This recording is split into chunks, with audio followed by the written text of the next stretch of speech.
बीरबल और वो चिट्ठी जो यमराज के नाम आई थी। अगर किसी के पास यमराज के नाम लिखी हुई चिट्ठी पहुंच जाए तो क्या वो मौत को टाल सकता है, या फिर कोई और खेल चल रहा है?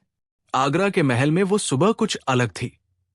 एक राजकीय सैनिक हाफता हुआ दौड़ा आया और बोला, जहांपनाह, आपके नाम की चिट्ठी यमलोक से आई है। क्या? अकबर की आंखें फटी रह गई। बीरबल वही खड़े थे। बोले, एक बार वो चिट्ठी मुझे दीजिए।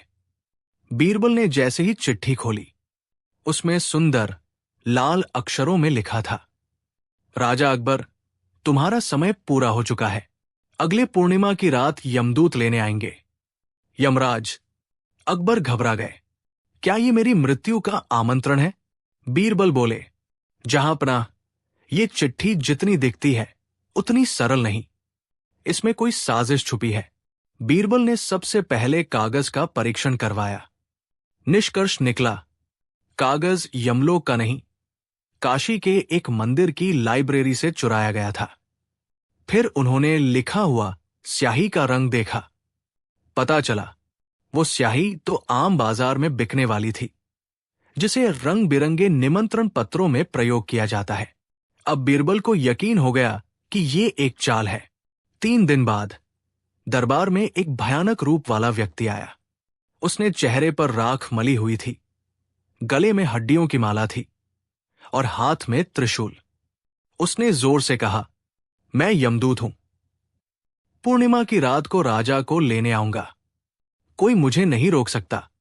पूरा दरबार सन्न, लेकिन बीरबल मुस्कराए। उन्होंने धीरे से कहा, तो एक शर्त मानोगे?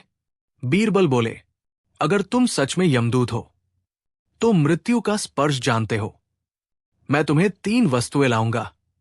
उनमें से जो मृत्यु से जुड़ी होगी, उसे छूते ही तुम्हारे शरीर में बिजली सी दौड़ जाएगी। अगर ऐसा न हुआ तो तुम नकली हो। यमदूत थोड़ा घबराया पर बोला, लाओ देखता हूं। बीरबल 3 चीजें लाए।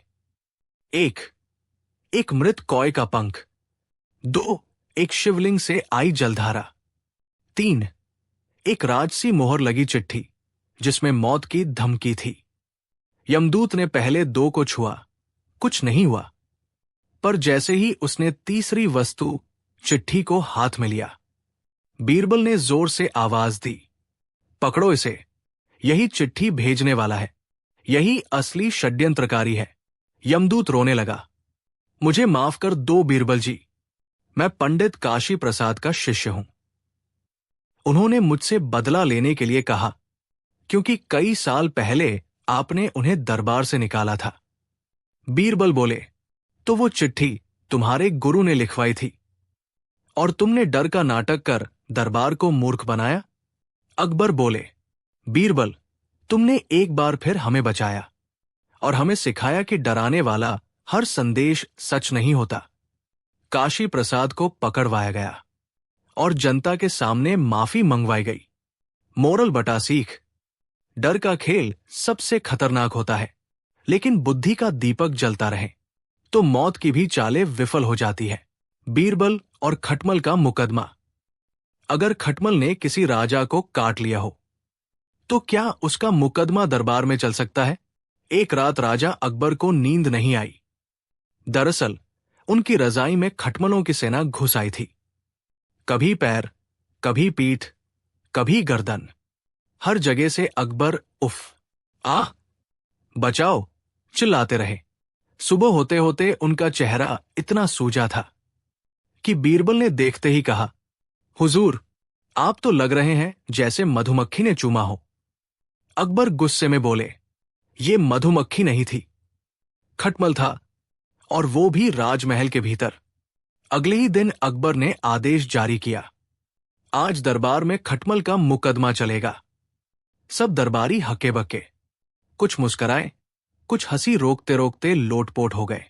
बीरबल बोले, अगर खटमल को बुलाना है तो गद्दे और रजाई को भी बुलाइए, क्योंकि वही उसके वकील होंगे। दरबार के बीचों बीच रखी गई वो रजाई जिसमें अपराधी खटमल अने वारदात की थी। बीरबल बोले, इस मुकदमे में अभियुक्त है श्री खटमलनाथ जी। अपराध राजकीय शरीर पर बलपूर्वक हमला। अकबर गंभीर थे। बीरबल ने मजाकिया लहजे में गवाहों को बुलाया। नौकर बोला, हुजूर, मैंने रजाई को धूप नहीं दिखाई थी, शायद इसीलिए खटमल छुपा रहा। बीरबल ने तुरंत टिप्पणी की, ये तो हुआ जैसे चोर घर में घुसा और दरवाजा बंद नहीं करने वाले को दोषी ठहराया जाए। बीरबल रजाई के पास गए, हाथ जोड़े और बोले, हे रजाई माता, बताइए, आपने कैसे उस खटमल को अपने भीतर छुपाया? फिर खुद ही बोले, रजाई कह रही है, मैं तो नरम और निर्दोष थी, पर मुझमें जो रहा उसने धोखा किया। बीरबल बोले, अब तक अपराध साबित हो चुका है, परंतु खटमल तो यहां ही नहीं, ऐसे में न्याय कैसे हो? अकबर बोले, तो क्या हम इस अपराधी को बिना सजा जाने छोड़ देंगे? बीरबल ने एक छोटी सी शीशी निकाली जिसमें एक खटमल बंद था। जहां पनाह, यही है अपराधी, और ये खुद मुझे सुबह मेरी पगड़ी में मिला। अकबर, बहुत बढ़िया, अब इसे सजा दो। बीरबल ने कहा, महाराज, सजा तो होगी, पर दरबार के ढंग से। उन्होंने एक छोटी सी अदालत बनाई, जहां खटमल को पिंजरे में रखा और पास बिठाया गया एक मच्छर, एक चींटी और एक मक्खी को। बीरबल ने तीनों से पूछा, क्या तुम सभी राजा को काटना चाहते थे? मच्छर बोला, जी हां, लेकिन हम डर गए। चींटी बोली, मैं तो मिठाई में व्यस्त थी। मक्खी बोली, मैंने तो बस सलाम किया था।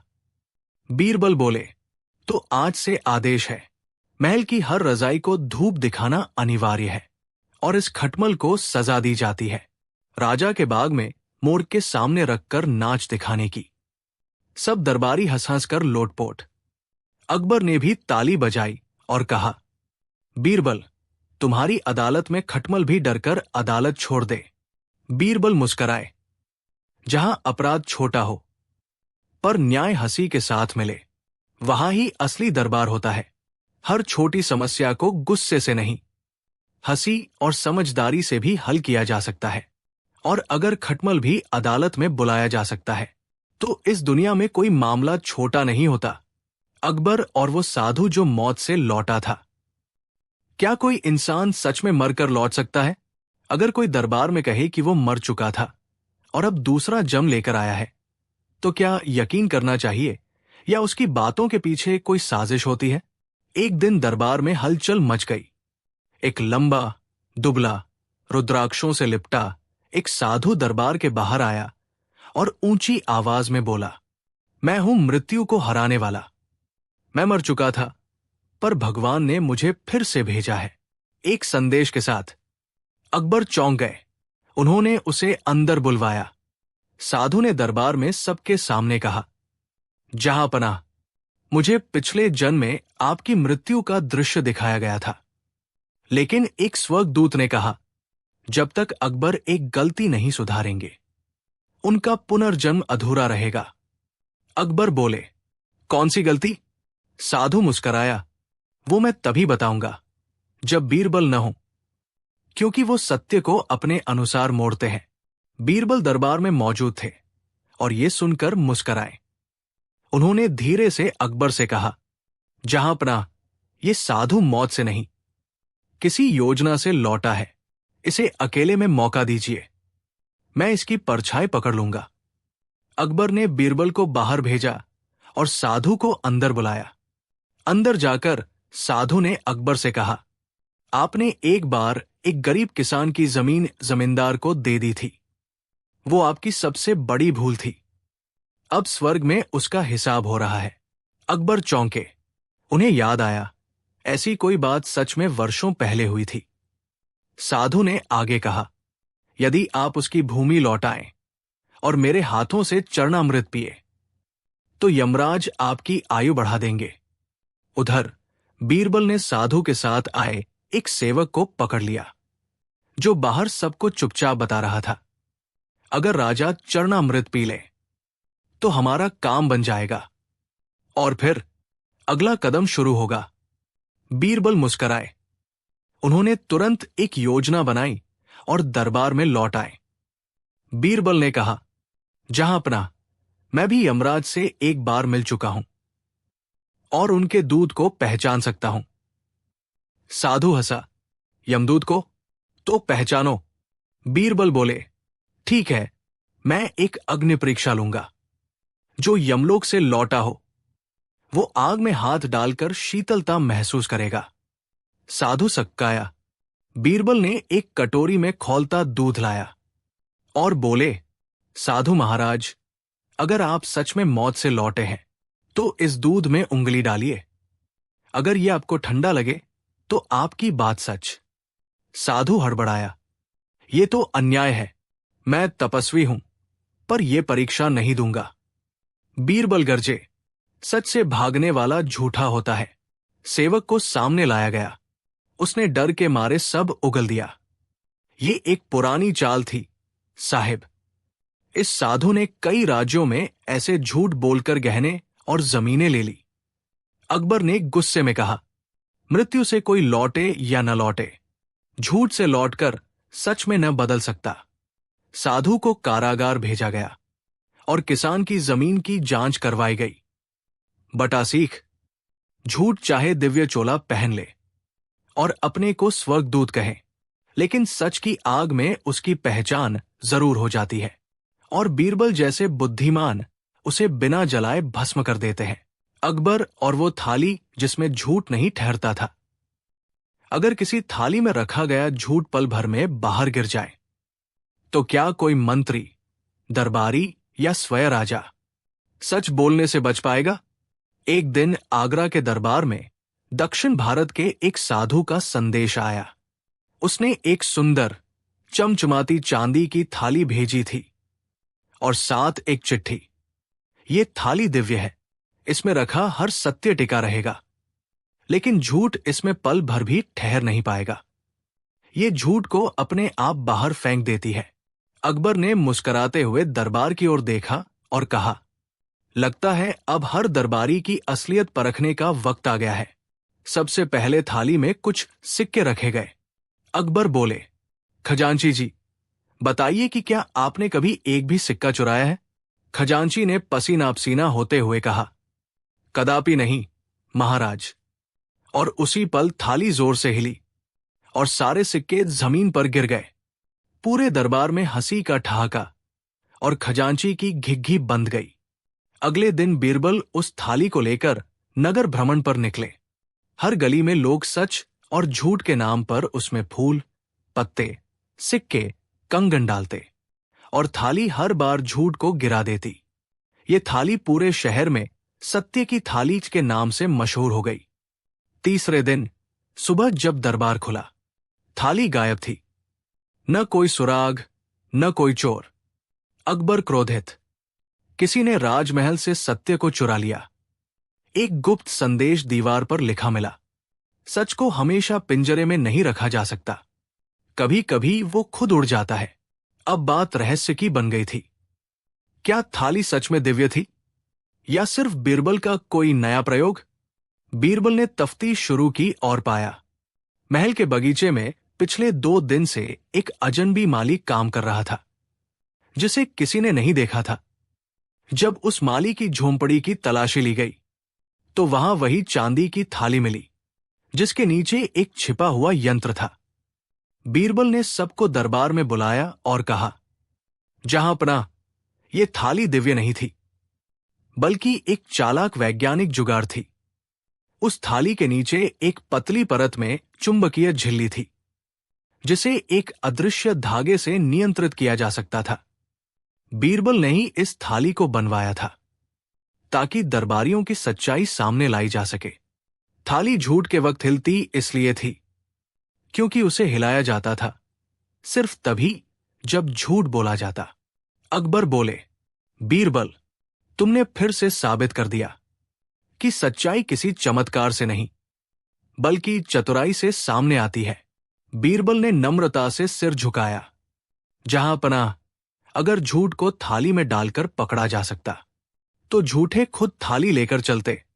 बटा सीख, सत्य कोई चमत्कारी थाली नहीं चाहता, वो बस साहस चाहता है और झूठ चाहे जितनी तरकीब लगाए। बीरबल की बुद्धि के सामने हमेशा बेनकाब होता है। एक अकबर बीरबल और वो आदमी जो हर जन्म में बादशाह बनता था। एक दिन दरबार में एक अजीब आदमी आता है और कहता है, मैं हर जन्म में बादशाह होता हूं और इस जन्म में आपसे अपना हक लेने आया हूं। दरबार चल रहा था। सब दरबारी अपने अपने पद पर बैठे थे। अचानक एक साधारण सा पर आत्मविश्वास से भरा आदमी भीतर आया। कपड़े साधारण, लेकिन चाल किसी शहंशाह जैसी। उसने जोर से ऐलान किया, जहां पनाह अकबर, मैं आपके पिछले 4 जन्मों का साथी हूं और हर बार मैं ही बादशाह हुआ करता था। इस बार गलती से आप बन गए। अब मेरा हक लौटाइए। दरबार सन्न। मंत्री हंस पड़े। तानसेन ने अपने सुर में आहा कहा। अकबर ने मुस्कुराकर कहा, क्या तुम्हारे पास कोई प्रमाण है? वो आदमी बोला, सबूत बीरबल ही निकाल सकते हैं, क्योंकि वो भी हर जन्म में मेरे वजीर रहे हैं। बीरबल की हंसी छूट गई। बीरबल ने कहा, ठीक है, अगर तुम पिछले जन्म की बातें जानते हो तो बताओ, पिछले जन्म में मैंने कौन सी गलती की थी जिसकी वजह से मैं वजीर बना और तुम बादशाह? वो आदमी बोला, तुमने मुझे एक आम के पेड़ से गिरा दिया था और मैंने उस चोट की वजह से सिंहासन छोड़ा था। दरबारियों की हंसी रुक नहीं रही थी, पर बीरबल गंभीर हो गया। बीरबल ने पूछा, अगर तुम बादशाह थे तो उस जन्म की कोई राजमुद्रा, शिलालेख या कोई प्रतीक तो होगा? आदमी बोला, हां, एक छुपी हुई अंगूठी जो यमुना किनारे की रेत में दबी है। बीरबल ने सैनिकों को भेजा। यमुना किनारे खुदाई शुरू हुई। तीसरे दिन एक सोने की पुरानी अंगूठी मिल गई जिस पर एक अजीब सा नाम खुदा था, राजा अनंत देव। अकबर ने पूछा, क्या ये तुम्हारा नाम था? वो आदमी बोला, हां, यही मेरा नाम था। बीरबल मुस्कराया, तो राजा अनंत देव, अगला सवाल, तुम्हारा कोई वारिस भी था या आप हर बार अकेले जन्म लेते हो? वो चुप हो गया। बीरबल ने धीरे से कहा, अब आया ऊंट पहाड़ के नीचे। बीरबल ने कहा, हमें एक विशेष दरबार लगाना चाहिए, पुनर्जन्म दरबार। इसमें हर वो आदमी जो दावा करता है कि वो पिछले जन्म में कुछ था, आए और अपनी गवाही दे। अकबर को मजा आ गया। पूरे आगरा में ऐलान हुआ, जो भी अपने पिछले जन्म का राजा, रानी, वजीर, संत, योद्धा या प्रेमिका रहा हो, वो विशेष दरबार में आए। 3 दिन बाद दरबार में भीड़ उमड़ पड़ी। कोई कहता, मैं पिछले जन्म में हाथी था। कोई कहता, मैं सीता जी की दासी थी। और एक आदमी तो कह बैठा, मैं वो पंखा था जिससे रावण को हवा मिलती थी। बीरबल ने ऐलान किया, आज दरबार में सत्य निकल कर रहेगा। हम सबका पूर्वजन्म स्मृति परीक्षण करेंगे। जो झूठ बोलेगा उसे एक खास दवा दी जाएगी जिससे झूठा सच बोलने लगेगा। सभी लोग डर गए। राजा अनंत देव, वो आदमी, भी थोड़ा घबरा गया। बीरबल बोला, ये औषधि आयुर्वेदाचार्य पर विमलकांत जी बनाएंगे, जो झूठ बोलने वालों की हंसी उड़ाने की बीमारी ठीक करते हैं। औषधि असल में नीम, मिर्च और करेला का मिश्रण था, जिसे पीते ही किसी का भी मुंह बिगड़ जाता। जब उस आदमी को पिलाया गया, उसका मुंह ऐसा बना जैसे राजा अनंत देव से बंदर अनंत देव बन गया हो। अब बीरबल ने सबके सामने राज खोला। जहां पनाह, इस आदमी का असली नाम जगत प्रकाश चौबे है, जो मथुरा में हर वर्ष नया नाटक रचकर लोगों से पैसे ठगता है। पिछले वर्ष इसने मैं बुद्ध का घोड़ा था कहकर हजारों कमाए। बीरबल ने दस्तावेज दिखाए, पंचायतों की शिकायतें, उसके पुराने नाम और उसके अभिनय मंडली के साथी। अकबर हंसते हंसते लोटपोट हो गए। अकबर ने बीरबल से पूछा, क्या इस आदमी को सजा दी जाए? बीरबल बोला, नहीं जहांपनाह, इसे हर जन्म में राजा बनने का शौक है ना, तो आज इसे गधों के झुंड का राजा बनाकर छोड़ दीजिए। अकबर हंसे और बोले, वाकई बीरबल, तुम हर जन्म में मेरे वजीर थे, हो और रहोगे। जैसे ही सब दरबारी हंसते हुए बाहर निकले, बीरबल अकेले मुस्कराया। उसने अपनी जेब से एक पुरानी जली हुई तस्वीर निकाली जिसमें दो लोग थे, एक अकबर जैसा और एक बिल्कुल उस ठग जैसे दिखने वाला। बीरबल बुदबुदाया, क्या वो सचमुच राजा अनंतदेव था? जारी रहेगा। बीरबल और वो सपना जिसमें सच बंधक था। बीरबल और वो सपना जिसमें सच बंधक था। बीरबल का सपना या सच। रात को बीरबल अपने कक्ष में सो रहा था। अचानक एक रहस्यमयी आवाज आई, बीरबल, राज अभी अधूरा है, मैं वापस आऊंगा। बीरबल उठ बैठा, पसीना पसीना। उसकी आंखें खुली, पर कमरा अंधकारमय था और मेज पर वही पुरानी जली हुई तस्वीर धीरे धीरे जलने लगी, फिर खुद ब खुद बुझ भी गई। बीरबल बुदबुदाया, ये तो वही आदमी था, राजा अनंतदेव या जगत प्रकाश। अगली सुबह बीरबल अकबर से मिला और पिछली रात का सपना बताया। अकबर ने कहा, बीरबल, हम हंसे थे उस ठग पर अब लग रहा है कुछ तो राज है। क्या वो वाकई किसी पिछले जीवन की कड़ी था? बीरबल बोला, एक ही उपाय है, सपनों का सच पकड़ने वाले संत के पास चलना होगा, संत निंद्रेश्वर। अकबर मुस्कराए, अगर वो संत सपनों को सच में बदल सकता है तो मुझे सावधान रहना होगा। मैंने कल सपना देखा था कि तुम मुझे दरबार से निकाल रहे हो। बीरबल हंस पड़ा। बीरबल अकेले निकला, दिल्ली के बाहर जंगलों में स्थित निंद्रगुप्त आश्रम में। यहां संत निंद्रेश्वर रहते थे, एक ऐसे योगी जो लोगों के सपनों में जाकर छिपी सच्चाई निकालते थे। संत ने बीरबल को देखा और कहा, तुम्हारा सपना तुम्हारा नहीं है, वो किसी और का भेजा हुआ है। बीरबल चौंका। उस आदमी का नाम अनंतदेव था और वो एक बार सचमुच सम्राट बना था, मगर उसके राज का अंत जलाकर कर दिया गया और उसी जलन की आग में उसकी आत्मा बंध गई, एक अधूरे सच में। संत ने बीरबल को समाधि में बैठाया और एक आयुर्वेदिक धूप जलाई। धीरे धीरे बीरबल बेहोश हुआ और एक अजीब दुनिया में प्रवेश किया। वहां महलों के खंडहर थे, जले हुए कागज और एक सिंहासन जो हवा में लटका हुआ था। बीचों बीच एक बच्चा खड़ा था जिसकी आंखें जली हुई थी, पर उसमें कोई गहराई थी। बच्चे ने कहा, बीरबल, मैं वो हूं जो अनंत देव का बेटा था, लेकिन राजद्रोहियों ने मुझे इतिहास से मिटा दिया। मुझे किसी ने बंद कर दिया सपनों के मंदिर में। जब बीरबल जागा तो वो कांप रहा था। वो तुरंत अकबर के पास पहुंचा और बोला, जहां पनाह, हमें एक नक्शा मिलेगा जो सपनों के मंदिर का रास्ता दिखाएगा। और वो नक्शा छुपा है आगरा के सबसे पुराने पुस्तकालय की दीवार में। बीरबल, अकबर और कुछ खास दरबारी पहुंचे उस पुस्तकालय में, जहां किताबों के बीच एक पत्थर निकला। उसके पीछे एक तांबे की पट्टी पर लिखा था, जहां झूठ का दरबार लगता है वही सच का कैदी छुपा है। बीरबल ने शहर में ऐलान करवाया, आगरा में झूठ का दरबार लगेगा, जिसमें सबसे बड़ा झूठ बोलने वाले को इनाम मिलेगा। सैकड़ों लोग पहुंचे। कोई बोला, मैंने सूरज को जेब में रखा। कोई बोला, मैंने अपने घर को समंदर में तैरा दिया। लेकिन तभी वही आदमी, जगत प्रकाश उर्फ अनंत देव, फिर आया। इस बार उसने कहा, मैं ही वो राजा हूं जिसने सपनों में कैद सच को चाबी दी है। बीरबल चौंका। बीरबल ने उसे पहचाना और कहा, अगर तुम चाबी हो तो चलो हमारे साथ सपनों के मंदिर। 3 दिन की यात्रा के बाद बीरबल, अकबर और वो आदमी पहुंचे एक पहाड़ी के पास, जहां एक मंदिर था जिसकी दीवारों पर स्वप्न चित्र उकेरे थे। वहां एक द्वार पर लिखा था, यहां केवल वो प्रवेश कर सकता है जिसने स्वयं को झूठ से मुक्त किया हो। जगत प्रकाश मंदिर में गया और एक गूंजती आवाज आई, अनंत देव, तुम्हारा पाप यही था कि तुमने जीवन भर सपना जिया, पर किसी और का सच चुराया।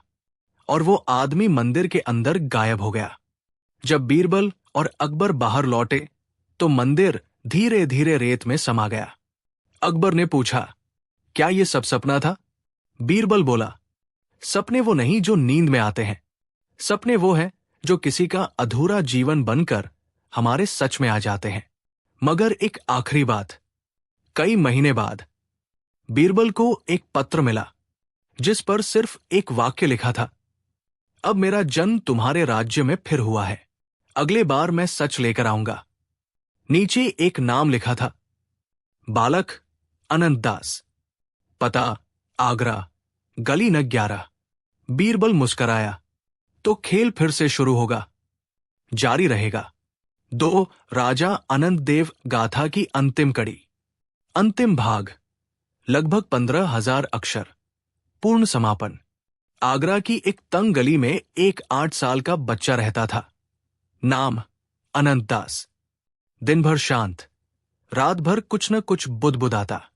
उसकी मां कहती थी, ये बच्चा सपनों में बोलता है और कभी कभी राजाओं जैसी बातें करता है। एक दिन वो बच्चा खुद चलकर महल के बाहर आया और द्वारपाल से बोला, बीरबल से कहना राजा अनंत देव वापस आया है, मगर इस बार मैं अपने साथ सबूत भी लाया हूं। बीरबल ने बच्चे को दरबार बुलवाया। बच्चे की चाल, आंखों की गंभीरता और बातों में अजीब आत्मविश्वास था। बच्चे ने कहा, आपने मेरी आत्मा को सपनों के मंदिर में मुक्त किया, पर वो सिर्फ पहला द्वार था। अब अंतिम सच आपको उजागर करना है। बीरबल हैरान था। तुम कहते हो कि तुम अनंत देव हो, पर कौन सा सबूत है तुम्हारे पास? बच्चे ने जेब से एक पुरानी कटीफटी मुद्रिका, अंगूठी निकाली, जिस पर वही प्रतीक था जो पहले यमुना रेत में मिली अंगूठी पर था। अध्याय 3, वो पुराना ग्रंथ और दरबार का परीक्षण। बीरबल ने तुरंत इतिहासकारों को बुलवाया। उन्होंने पुस्तकालय से प्राचीन राजवंश गाथा नामक एक ग्रंथ निकाला। उसमें दर्ज था, राजा अनंत देव की मृत्यु के बाद उसका पुत्र लापता हो गया। किंवदंती है कि उसकी आत्मा किसी राज्य में फिर जन्म लेगी और वो जन्म एक सत्यप्रिय राजा के काल में होगा। अकबर बोले, तो क्या ये बच्चा सचमुच वही है? बीरबल बोला, परीक्षा लेनी होगी, नाटक नहीं, मन की परीक्षा। बीरबल ने बच्चे से पूछा, अगर तुम राजा थे तो युद्ध में धोखा खाने के बाद क्या निर्णय लिया था? बच्चा बोला, मैंने दूत को भेजा, न कि तलवार, और यही मेरी हार बनी। 2 तुम्हारी रानी का नाम क्या था?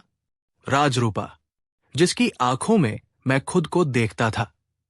3 तुमने मृत्यु से पहले किस वजीर को दंड दिया था? वजीर महाशक्तिमान, जो मेरा ही प्रतिबिंब था, पर विश्वासघाती निकला। सन्नाटा छा गया। बीरबल बोला, जहां पनाह, अगर ये बच्चा वही आत्मा है तो इस बार इसे उसका सत्य मिलना चाहिए। न सिंहासन, न गहने, बल्कि वो ज्ञान जिससे ये जनसेवा करे। अकबर सहमत हुए। राजा ने ऐलान किया, आज से अनंत दास को राजकीय बाल परामर्शदाता की उपाधि दी जाती है। ये राज्य के हर बच्चे की शिक्षा और अधिकारों का संरक्षक बनेगा। बीरबल बोला, अब इसकी आत्मा को उद्देश्य मिल गया। अब कोई मंदिर, कोई सपना नहीं, सिर्फ सेवा ही मुक्ति है। कुछ महीनों बाद बीरबल उस बच्चे के साथ यमुना किनारे बैठा था। बच्चा बोला, बीरबल चाचा, एक बात कहूं, मैं जब राजा था तो सबसे बड़ी गलती की थी। मैंने झूठ को सच से बड़ा बना दिया था। बीरबल मुस्कराया, और इस जन्म में तुमने वो गलती सुधार दी, राजकुमार। बच्चे ने कहा, नहीं, मैं अब सिर्फ एक सेवक हूं। कुछ वर्षों बाद बीरबल एक वृक्ष के नीचे बैठा था और एक शिष्य ने पूछा, आपने इतने रहस्य सुलझाए, बीरबल जी, आखिरी सवाल, क्या आत्मा वाकई लौटती है? बीरबल ने ऊपर देखा, पत्तों से छनती धूप को निहारा और कहा, जो सच अधूरा रह जाए वो लौटता है, और जो सत्य पूरा हो जाए वो अमर हो जाता है। बीरबल और वो शर्त जिसमें हंसना मना था। अगर दरबार में एक दिन के लिए हंसी पर पाबंदी लगा दी जाए तो क्या सबसे गंभीर चेहरा सबसे समझदार माना जाएगा? एक सुबह अकबर ने दरबार में एक चौंकाने वाला ऐलान किया। आज से अगले 3 दिन दरबार में कोई नहीं हंसेगा। हंसना मना है। जो हंसेगा उसे 100 मुहरों का जुर्माना देना होगा।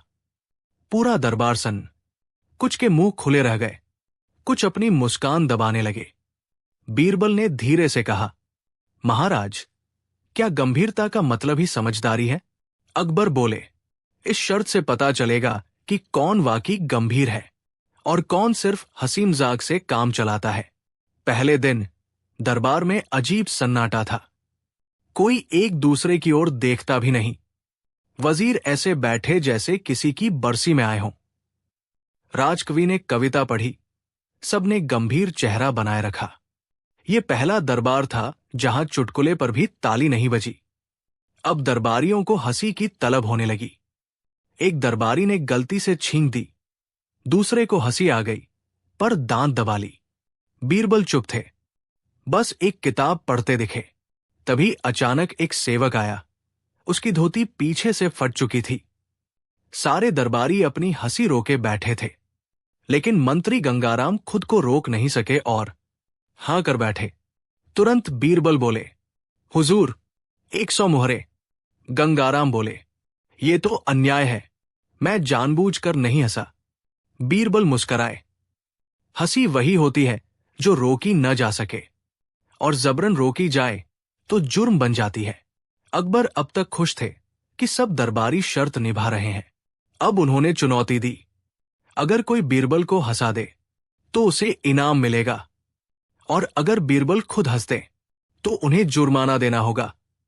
दरबारियों के चेहरे चमक उठे। एक ने बंदर को टोपी पहना कर लाया, दूसरे ने मुंह पर कालिक पोतकर नाच दिखाया, तीसरे ने बीरबल की नकल उतारी। बीरबल मुस्कराए पर हंसे नहीं। महाराज, ये सब मनोरंजन है, पर इनसे हंसी नहीं, दया आती है। अकबर बोले, तो क्या तुम्हें कुछ भी हंसा नहीं सकता? बीरबल बोले, एक बात जरूर है जो मुझे हंसा सकती है। बीरबल ने एक कागज निकाला और बोला, ये एक आदेश है जो आपने कल गुप्त रूप से मुझे दिया था। इसमें लिखा है, बीरबल, अगर तुम शर्त हार भी जाओ तो हंसकर सजा मंजूर कर लेना। महाराज, क्या मैं हंस सकता हूं? अकबर चौंके। सब दरबारी हंसी रोकते रोकते फूट पड़े। बीरबल जोर से हंसे और बोले, क्योंकि ये हंसी उस सच की है जो खुद शर्त के पर्दे में छुपा बैठा था। अकबर खुद अपनी हंसी न रोक सके। उन्होंने बीरबल को गले लगा लिया। तुम न सिर्फ सबसे समझदार हो, बल्कि सबसे जिंदा दिल भी। बीरबल बोले, महाराज, जहां हंसी नहीं होती वहां बुद्धि भी मुरझा जाती है। एल बटा सीख, हंसी कोई अपराध नहीं, बल्कि इंसान के अंदर का सबसे ईमानदार सच होती है। जो हंस सकता है वही सच्चे दिल से सोच सकता है। बीरबल और दरबार में आए 3 झूठे बाबा। अगर तीनों बाबा दावा करें कि वही असली है, तो अकबर किसकी माने? और जब हर कोई बोले मैं ही सच्चा, तो बीरबल किसे पकड़े? एक सुबह आगरा दरबार में हलचल मच गई। 3 अलग अलग वेशभूषा में 3 बाबा दरबार के बाहर डेरा डाले बैठे थे। पहले के गले में माला थी, आंखें बंद और माथे पर भभूत। दूसरा बाबा कुछ न बोलता, बस चुपचाप हवा में इशारे करता। तीसरा बाबा मृदंग बजाते हुए बोलता गया, मैं जानता हूं महाराज का भविष्य। तीनों ने घोषणा की, हम सच्चे साधु हैं, हमारे पास चमत्कारी शक्ति है। अकबर परेशान हो गए। तीनों अलग अलग बातें कर रहे हैं, पर दावा सबका एक ही, हम सच्चे हैं। कोई इनका भेद कैसे जाने? राज पंडित भी चुप, दरबारी मौन। फिर बीरबल को बुलाया गया। बीरबल ने आते ही मुस्कुराते हुए तीनों बाबाओं की ओर देखा और बोले, अगर तीनों ही चमत्कारी है तो क्या एक दूसरे के मन की बात जान सकते हैं? तीनों बोले, बिल्कुल। बीरबल बोले, तो फिर आइए एक खेल खेलते हैं, सत्य की पूछताछ। बाबा पहला, मौन बाबा। बीरबल ने पूछा, आप चुप क्यों रहते हैं? बाबा इशारे से बोले, मौन ही मोक्ष है। बीरबल बोले, अगर आप इतने मौन हैं तो दरबार में बोलने क्यों आए? मौन साधक प्रचार नहीं करता। बाबा की भौहें चढ़ गई। कुछ बोला नहीं, पर बेचैनी जाहिर हुई। बीरबल ने पूछा, आपके अनुसार आप भभूत से चमत्कार करते हैं? बाबा बोले, हां, ये भभूत किसी को भी रोग मुक्त कर सकती है। बीरबल ने मुस्कुराकर कहा, तो क्या आप अपनी ही कमर का दर्द ठीक कर सकते हैं, जो चलते समय साफ दिख रहा है? बाबा सक्काया, वो तो पुराना। मतलब अभी? बीरबल ने सिर हिलाया। जिसका चमत्कार खुद पर नहीं चले, वो दूसरों पर क्या करेगा? बीरबल ने पूछा, आप भविष्य जानते हैं? बाबा बोले, हां, महाराज के राज में सुख, दुख और संतान सब जानता हूं। बीरबल बोले, तो बताओ, अगले 10 मिनट में कौन सा पक्षी दरबार की खिड़की से उड़ेगा? बाबा अटक गए। ये तो भगवान की मर्जी। बीरबल बोले, पर आपने कहा था आप जान सकते हैं। बीरबल बोले, अब तीनों से एक सवाल। अगर तुम सच में साधु हो तो अपने अपने घर, गांव और गुरुओं का नाम बताओ। तीनों अटक गए। एक बोला, मेरा गांव तो हिमालय है। दूसरा बोला, मेरा गुरु मुझे स्वप्न में मिला था। तीसरा बोला, हम सबका घर तो धरती है। बीरबल ने दरबार की ओर देखा। जहां पनाह, इनका जवाब ही इनकी सच्चाई है। बीरबल बोले, मौन बाबा एक नाटक कंपनी से भागे हुए कलाकार हैं। भभूत बाबा असल में शहर के पुराने वैद्य हैं, जिनकी दुकान बंद हो चुकी है, और भविष्यवक्ता बाबा पर तो पहले से धोखाधड़ी के केस है। अकबर चौंक गए। बीरबल, तुम्हें कैसे पता चला? बीरबल मुस्कराए। जहां जालसाज होते हैं, वहां सच्चे ज्ञान की नहीं, हाजिर जवाबी की जरूरत होती है। सीख, सच कभी शोर नहीं मचाता, और जो सच्चा हो उसे साबित करने की जरूरत नहीं होती। झूठी पहचान देर तक टिक नहीं सकती। बीरबल की बुद्धि उसे हमेशा बेनकाब कर देती है। बीरबल और वो तोता जो हर राज उजागर कर देता था। अगर एक तोता दरबार की हर गुप्त बात बोलने लगे, तो दोष किसका होगा? उस तोते का या उस आदमी का जिसने उसे पाला? आगरा दरबार एक बार फिर रंग बिरंगा था। बीरबल किसी राजकीय दौरे से लौटे थे। साथ लाए थे एक अनोखा तोता, हरा, चमकदार और कुछ ज्यादा ही बोलने वाला। बीरबल बोले, जहां पनाह, ये कोई साधारण पक्षी नहीं, ये वो तोता है जो इंसानों की बातें हूबहू दोहरा सकता है। अकबर चौंके। ओह, तो क्या ये दरबार की बातें भी दोहरा सकता है? बीरबल मुस्कराए। अगर दरबार में ईमानदारी होगी तो डर किस बात का? अगले ही दिन तोते ने दरबार के कोने में बैठकर कहना शुरू किया। मंत्री शमशेर ने कहा, टैक्स चुरा लो, बीरबल को मत बताना। राजकुमार ने अपने कमरे में छुपकर कहा, आज दरबार से छुट्टी मारो। राजकुमारी ने कहा, वो हार असली नहीं था। पूरा दरबार सन्न रह गया। सबकी आंखें फैल गई। ये तोता तो हमारे राज खोल रहा है। कुछ दरबारी बोले, ये तोता दरबार के लिए ठीक नहीं, ये गुप्त बातें लीक कर रहा है। अकबर बोले, तो क्या तुम सबके पास ऐसे राज हैं जिन्हें छिपाने की जरूरत है? बीरबल मंद मुस्कराए। जहां सच से डर लगे, वहां झूठ पल रहा होता है, महाराज। लेकिन एक रात कुछ अजीब हुआ। बीरबल ने देखा, तोता अचानक चुप हो गया। दूसरे दिन दरबार में उसने कुछ नहीं कहा, बस मुंह झुका लिया। बीरबल को शक हुआ। वो रात को चुपचाप उसी पेड़ के पास गए जहां तोता टंगा रहता था, और देखा, 2 दरबारी, शमशेर और रईस खां, तोते को चुप रहने की घूस दे रहे थे। कभी फल, कभी मिठाई और कभी डर। तोते की सच्चाई का पर्दा उठाना चोर को पकड़ लेता था। बीरबल और वो बिल्ली जो दरबार की वजीर बन गई थी। अगर दरबार में एक बिल्ली सबसे ज्यादा समझदार निकले, तो क्या वो इंसानों से बेहतर सलाहकार हो सकती है?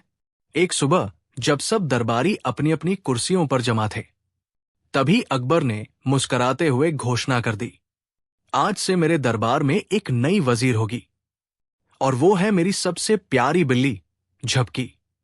पूरा दरबार चौंक गया। किसी की हंसी छूट गई, कोई कान खुजलाने लगा।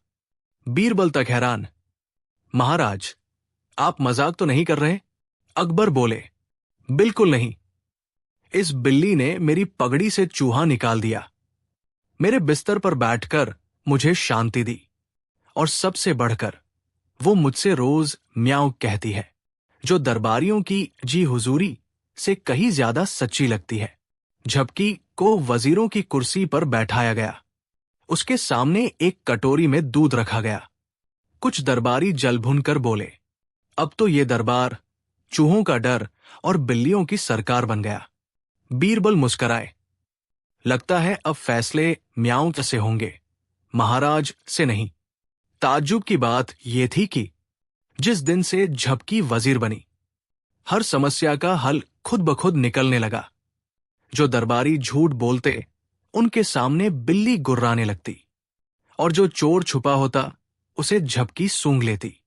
अकबर हैरान। बीरबल, देखो तो, ये बिल्ली तो कमाल कर रही है। पर बीरबल को शक हुआ। उन्होंने देखा कि रात को झपकी दरबार में अकेली नहीं रहती, बल्कि कोई दरबारी रात को चुपचाप उससे मिलने आता है। क्या बिल्ली सच में समझदार है या कोई और खेल चल रहा है? बीरबल ने योजना बनाई। रात को दरबार के पीछे छुपकर बैठ गए। कुछ ही देर में उन्होंने देखा, वजीर नूरुद्दीन चुपचाप आया और बिल्ली की गर्दन में बंधे पट्टे में कुछ कागज डालकर चला गया। बीरबल समझ गए, तो ये है असली खेल।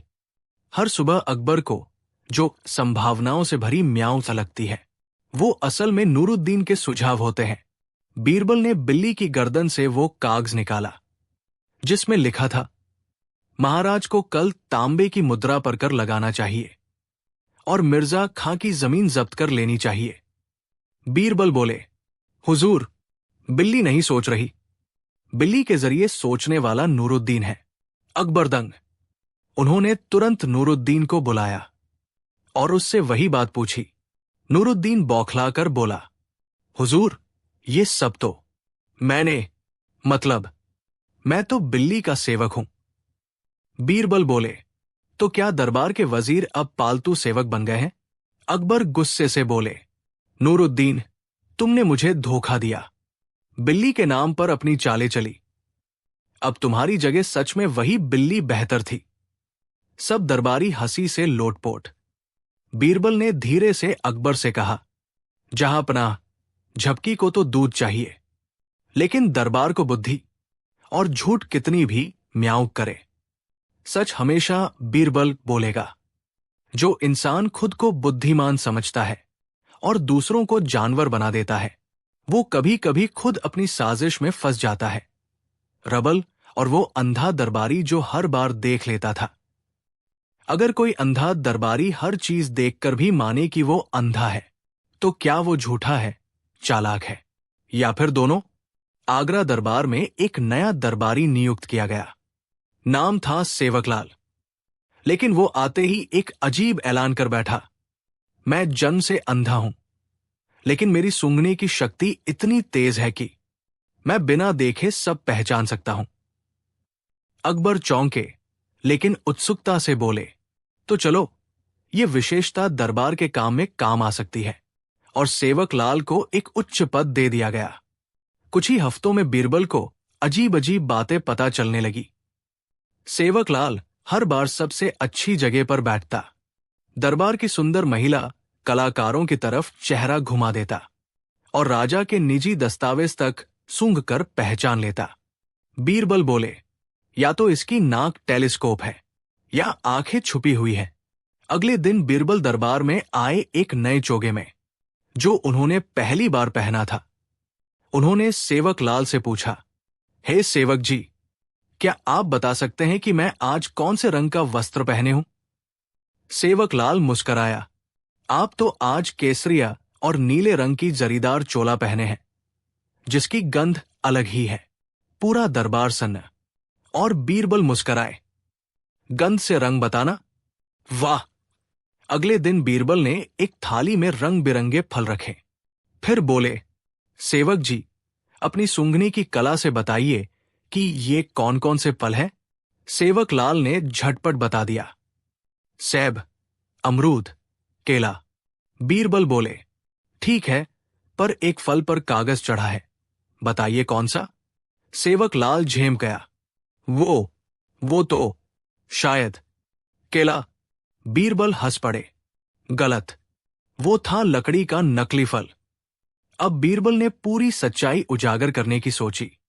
उन्होंने एक रात सेवक लाल के कक्ष में गुप्त रूप से एक अदृश्य रंग छिड़का, जो सिर्फ सुबह की धूप में नीला चमकता था। और सुबह दरबार में सेवक लाल का चेहरा नीला पड़ चुका था। अकबर बोले, ये क्या, तुम्हारे चेहरे पर नीला रंग कैसे? सेवक लाल घबरा गया, मैं नहीं जानता, ये तो। बीरबल बोले, हुजूर, अगर सेवक लाल सच में अंधा होता तो उसे अपने चेहरे का रंग दिख ही नहीं सकता था। अकबर गरज उठे, सेवक लाल, तुमने अंधेपन का नाटक कर दरबार को धोखा दिया। तुम्हारी जगह अब उस सच्चे अंधे गायक को मिलेगी जिसे तुमने दरबार में घुसने नहीं दिया था। सेवक लाल गिड़गिड़ाते हुए बोला, मुझे माफ कर दीजिए बीरबल साहब, आपकी आंखों ने मेरी आंखों का पर्दा हटा दिया। अकबर ने मुस्कुराते हुए कहा, बीरबल, तुम तो ऐसी आंख रखते हो जो झूठ को भांप लेती है, चाहे वो कितनी भी अंधेरी हो। बीरबल झुककर बोले, जहां पनाह, झूठ चाहे अंधेपन की आड़ में भी आए, सच उसे पहचान ही लेता है। सीख, जो खुद को झूठ में ढकता है वो सबसे पहले अपनी ही पहचान खोता है, और जो बीरबल के सामने आ जाए उसका पर्दा देर सवेर उठ ही जाता है।